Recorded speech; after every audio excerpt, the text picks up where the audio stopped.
This is another Read Me Something reward for Reich E. Spore's Patreon.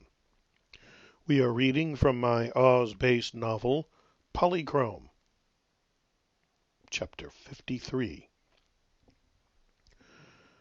For a moment, Eric Meadon stood still, the aura of his shield flickering, as he stared at Amanita, and Ugu began to feel a faint hope.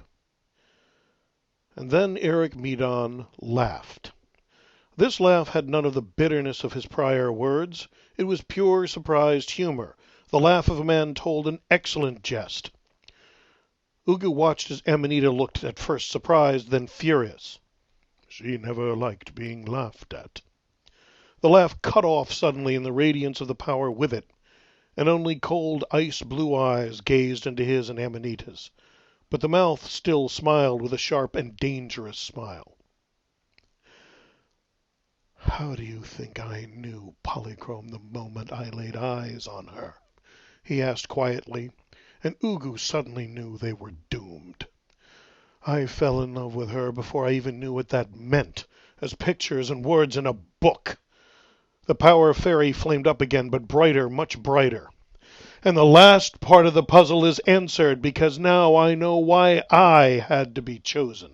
Pray to whatever gods you believe in that my body gives out fast, because you've just shown me how much farther I can push this.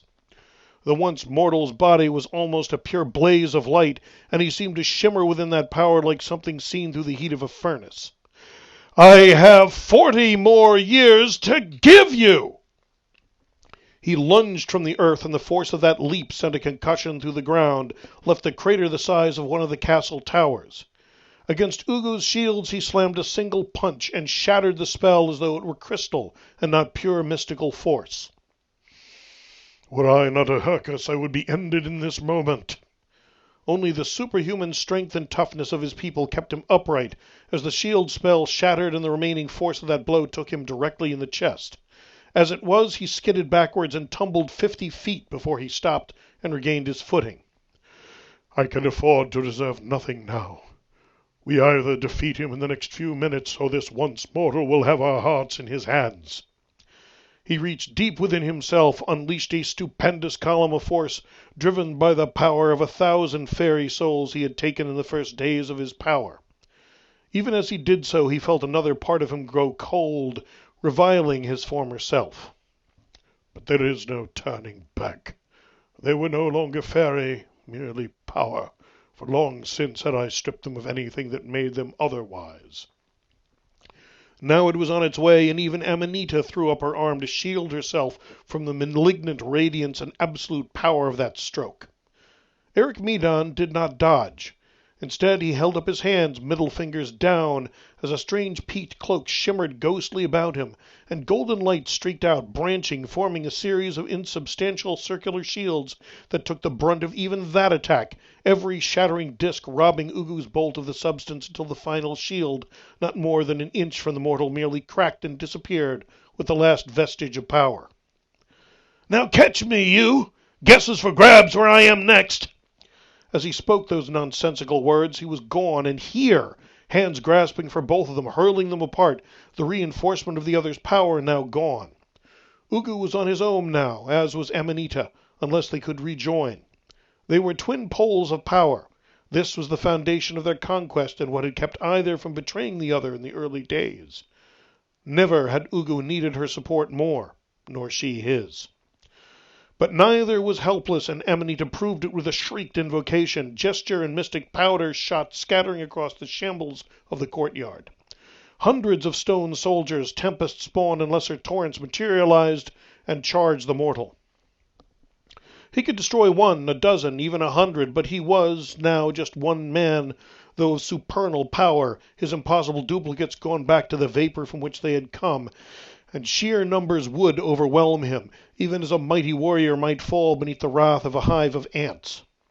For a moment he disappeared beneath the tide of fang-mouthed, taloned horrors, and Ugu thought they had won. But the music of the spheres sounded a note of doom, blue-gold light suddenly blazed out from within, and a detonation of power blew the mob away like leaves in a hurricane. "Away from me!" The mortal's voice thundered, and the power raced out in a perfect sphere of destruction, scything down all save Amanita, Ugu, and Jormungand. The impact finally shattered Amanita's wing of the castle, and the central dome collapsed like a malignant flower opening, exposing the seething, roiling mass of black vapor and lightning that lay within.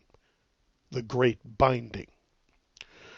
Jormungandr charged at Amanita's order, and Ugo reached into his robes, took out a final handful of charms and suspended spells, the most powerful and final resorts of defense and offense he had ever devised, aside from the Eye of the Soul, without which he and Amanita would have been dead long since. He needed this time to prepare. The acid-green serpent of corrupted water's essence slithered, an undammed flood for Eric Medon, and opened its mouth, spewing corrosive slime everywhere. Somehow the mortal evaded the fountaining death, leaping and bouncing with acrobatic skill and speed beyond comprehension. Jormungandr missed in its strike, but reversed, not by turning, but by simply changing malleable front and back to their reverse. But Eric was standing before it, hand upraised, phantom image of black hair and white glove, and snapped his fingers. With a doomsday roar, the very air ignited around Jormungandr, water's nemesis, fire, burning it away, flame without source or cause, until naught but grease-black smoke remained of Amanita's last creation. The dark air eagle and the greystone dragon had destroyed each other. Eric turned towards Ugo, and now the wizard could see the shape within the vengeful light was growing less substantial, evaporating like his soul due to the terrible exigencies of the power he had taken. The eyes still were visible, now green like avenging emerald, now blue, but the rest was indistinct, hair mingling with light as though boiling away, body more light than substance. But he showed no sign of stopping. "Here I come," Eric Medon said, as the light around him gathered into a sparkling aura. And he burned a path across the ground as he came. The shields Ugo had spent a dozen years preparing were shattered in instants. The spells that could have slain 100 men missed their target or were brushed aside, the foolish attempt of a child to harm a warrior born. Bright flaming fists battered into him even through his greatest defenses, kicks stunned him, and a final double-handed strike slammed through his staff, broke one rib, left him prone and defenseless in the ruins of the wall he had just been slammed into.